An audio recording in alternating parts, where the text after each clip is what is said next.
Ini ada beberapa data yang telah saya siapkan. Memang seharusnya kita menyiapkan data untuk proses pembuatan diagram. Ada 4 data yang telah saya siapkan. Keempat data ini masing-masing saya akan buatkan diagramnya berdasarkan 4 contoh diagramnya. Diagram batang, diagram kolom, garis, dan diagram lingkaran atau pie. Saya akan mengklik sisipkan. Ya, oke. Kita klik diagramnya. Ada diagram batang, kolom, garis, dan pie atau lingkaran. Saya akan mulai membuat diagram batang dulu. Saya klik, kita tunggu dia terbuka. Oke, sudah terbuka. Baik, tinggal kita menginputkan datanya. Cara untuk kita menginput data pada grafik ini adalah kita klik grafiknya. Setelah muncul seperti ini, ada garis tampilan di sudut kanan atas, kita klik. Di situ akan muncul pilihan. Saya klik. Oke. Akan muncul tampilan buka sumber. Nah, nanti diklik di buka sumber itu supaya kita bisa melakukan proses penginputan data pada diagramnya. Kita tunggu sudah sampai terbuka. Oke, sudah terbuka. Kita tunggu sampai terbuka, tapi sebelumnya saya akan mengambil datanya. Saya ambil dari Google Doc-nya. Untuk menginput data, saya masuk ke Google Doc-nya, kemudian mengcopy data semester 1, 2, 3, dan 4, lalu kembali lagi ke sumber datanya. Setelah itu data saya paste di sumber data, lalu mengedit grafiknya. Saya klik di bagian sudut kanan atas, ada titik 3.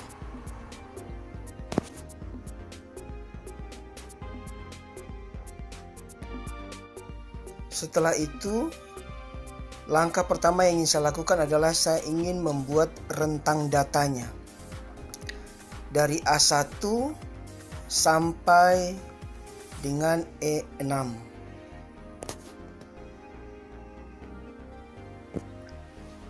Baik, saya rubah dulu A1.2 E6. E6 itu karena kolomnya E dan baris ke-6.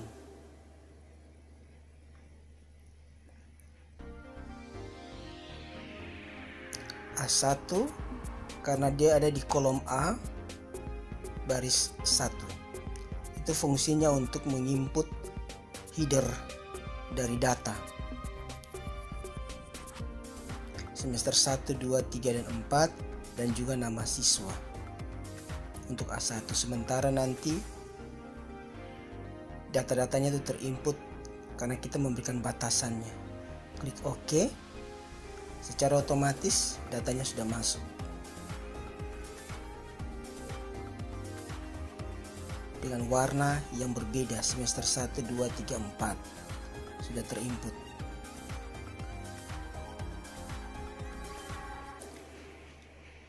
Langkah berikut tutup.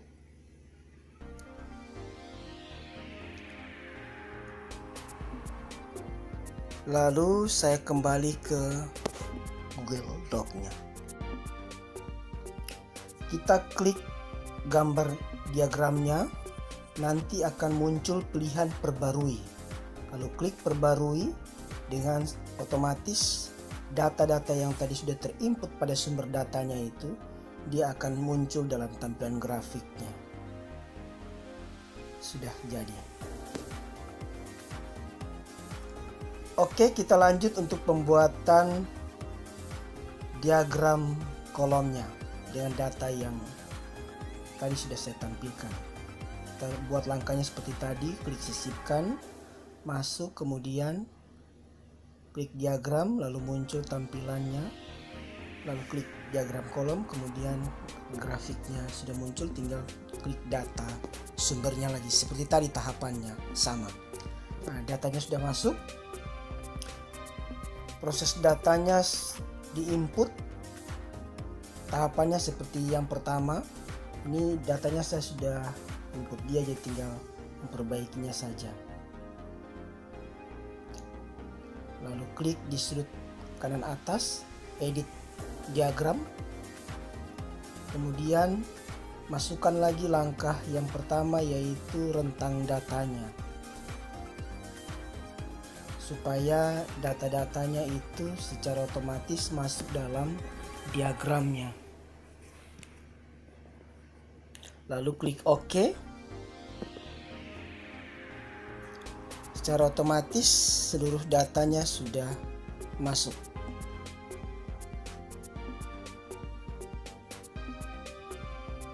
Kita tutup. Kemudian langkah berikutnya,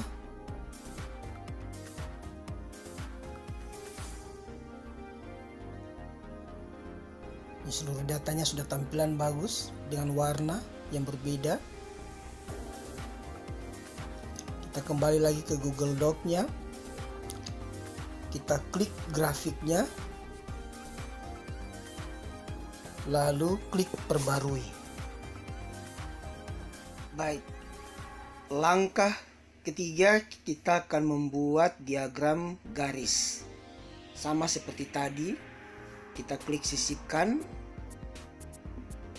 kemudian klik diagram, lalu memilih diagram garis, kemudian diklik, lalu muncul tampilannya. Kita masuk ke sumber data lagi. Setelah terbuka, kita lalu menginput datanya sama seperti tadi, mengambil data kemudian memasukkannya dalam kolom-kolom yang sudah ada, lalu mengklik gambar grafiknya, lalu proses menginput datanya. Setelah terbuka, kita input lagi rentang datanya, kita masukkan itu, kita rubah judulnya juga. Proses perubahan judulnya itu untuk semua datanya sama ya, grafiknya. Kita masuk di sesuaikan, lalu ada judulnya, kita klik di situ lalu rubah judulnya. Ini saya input rentang datanya dulu. Sama seperti tadi, kita memperhatikan rentang datanya dari A1 sampai terakhir sudut bawah barisnya itu kita hitung. A, B, C, D, E, F, G, H. Setelah diinput, diklik OK, lalu datanya sudah secara otomatis masuk dengan nilai-nilai atau angka-angka yang telah kita input tadi. Menurut saya sangat sederhana, tinggal bagaimana data-data yang kita punya itu sudah benar-benar sesuai, sehingga ketika kita menginput rentang datanya, secara otomatis grafik akan menampilkan seperti yang kita input data itu.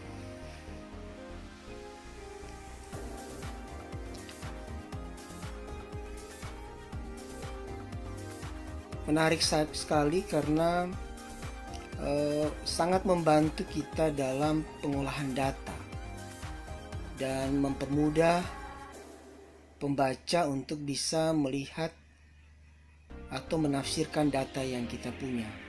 Kita kembali ke Google Doc-nya, kita klik grafiknya, lalu kita perbarui. Dan secara otomatis diagramnya sudah berubah.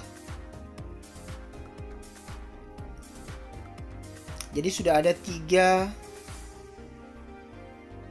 diagram yang kita buat. Sekarang yang terakhir saya mengajak kita untuk kita membuat diagram pie atau lingkaran. Sama tahapannya juga, kita tinggal menginputnya, klik sisipkan, kemudian diagramnya, klik diagram lingkaran, lalu masuk ke sumber datanya lagi untuk melakukan proses penginputan data di sana. Saya menggunakan langkah mengcopy data pada Google Doc yang saya sudah siapkan, kemudian saya mempaste-nya di sumber datanya, di kolom dan baris yang memang sudah disiapkan. Begitu datanya sudah di-paste di sana, secara otomatis langsung terbaca pada grafik kita. Tinggal kita mengubah rentang datanya supaya jangan sampai ada terbaca melebihi kolom dan baris yang kita punya. Itu bisa saja nanti akan mengganggu datanya. Kemudian kita klik sesuaikan, masuk di judul diagram, lalu mengubah nama diagramnya.